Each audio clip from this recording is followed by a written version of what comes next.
السلام عليكم، اهلا بيكم حبايبي. ان شاء الله النهارده هنعمل مع بعض ورقه اللحمه بطريقه سهله جدا وبسيطه وبالطريقه الاصلي ليها زي ما الجزار بيعملها. يعني زي ما انتم شايفين معايا دي اللحمه متقطعه عندي شرايح، مش مكعبات تخينه، لازم تبقى شرايح كده عشان ما تاخدش معاكي في السوا. طبعا تبقى لحمه صغيره، ممكن تستخدمي لحمه كبيره بس هتاخد اكتر في السوا في الفرن.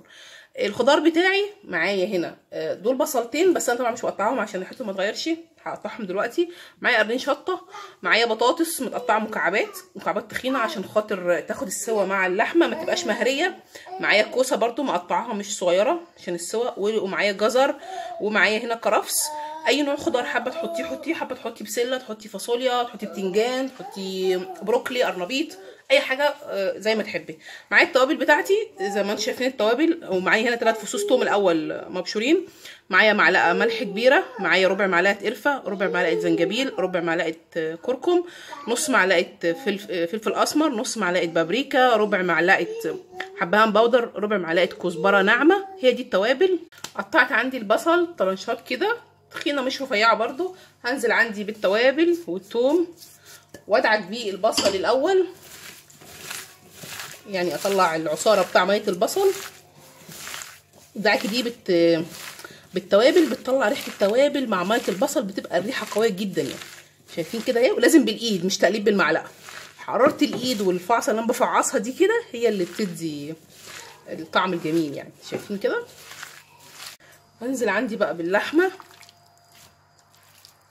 طبعا كميه اللحمه راجعه ليكي، هو المفروض ان كميه الخضار ربع كميه اللحمه، يعني كميه الخضار ما بتبقاش كتيره، لكن طبعا عشان خاطر اسعار اللحمه والحاجه اقتصاديه، مش خضار اللي انت عايزاه، يعني مش ما ترتبطيش بكميه معينه يعني. تمام. كبلتها كده اهي، وادلق معاها الخضار واقلب كله بقى كده. خلي الشطه في الاخر.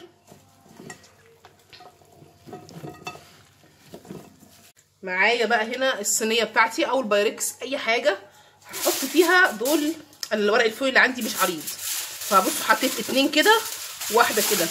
طبعا طولت من الجناب عشان لما اجي اقفل يبقى معايا ايه، كله مقفول، ما يبقاش حته مفتحه، لانها بتبقى بتعتمد على ان انت بتكمري اللحمه جوه فبتستوي على كده. هتجيب معايا طبعا عشان ورق الفويل مش صحي نحط عليه اكل مباشر، هجيب معايا برده ورق فرن احطه كده، وانزل عندي بقى بالخضار باللحمه كده. بس انا ايه، هحاول اخلي الخضار هو اللي تحت واللحمه هي فوق كده، عشان في الاخر المنظر بتاع التقديم.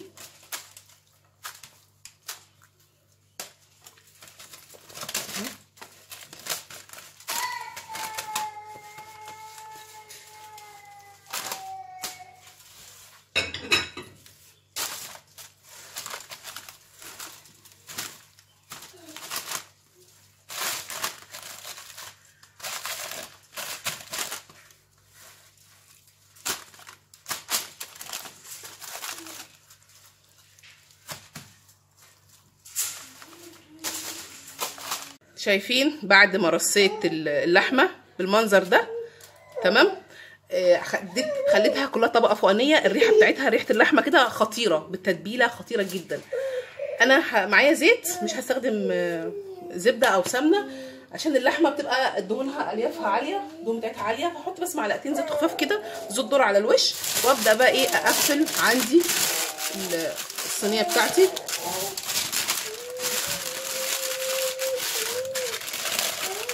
كده.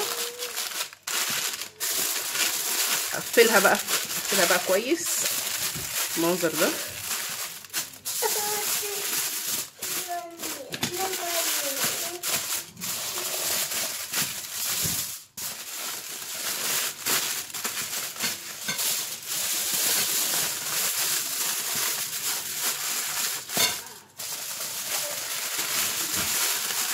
كده انكمرت كلها، ما بقاش فيها اي فتحات. هحطها عندي في الفرن على درجه حراره 220 عاليه جدا لمده ساعه الاولانيه. هي هتاخد لها يعني حوالي ساعه ونص، ساعتين الا ربع. بعد الساعه هوطي النار عليها، يعني هخليها على درجه حراره 170، بحيث انها هتكون خلاص سخنت وغليت كلها في بعضيها، تنكمر بقى كده برضه زي ما انتم شايفين معايا. بعد ما فات ساعه ونص هفتح انا عليها بقى. هي الطلعه الاولانيه دي متبقاش سخنه، بس خلي بالكم بعد ورق الفويل بتبقى طلع بخار جامد يعني. الريحه بصراحه يعني قلب البلد كلها.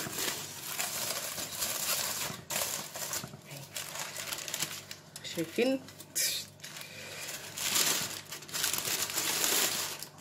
جامد جوه في صوص ازاي، مش محتاجه خضار نزل ميته، اللحمه نزلت ميتها، اللحمه حجمها قل شويه عشان خاطر السوا، ريحتها خطيره خطيره. بعد كده بقى هحطها تحت الشوايه عشان خاطر ادي اللحمه بتاعتي لون كده حلو. بس اول اوريكم الخضار اهو، بتطلعش هي متماسكه لكن هي مستويه. اللحمه اهي شايفين هي بتطلع جميله جدا وريحتها خطيره والتوابل عليها فظيعه يعني.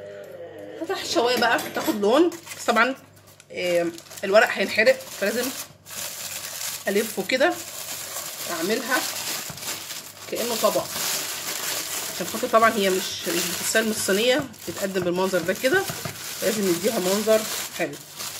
تمام كده بالمنظر ده كده اهي وخلاص. انا بقى احطها الشوايه مش لازم ارجع تاني، اتمنى ان شاء الله ان انتوا تجربوا الطريقه وتعجبكم ان شاء الله، تلاقوها مميزه وطعم التوابل فيها حلو جدا. اشوفكم على خير بقى، السلام عليكم ورحمه الله وبركاته.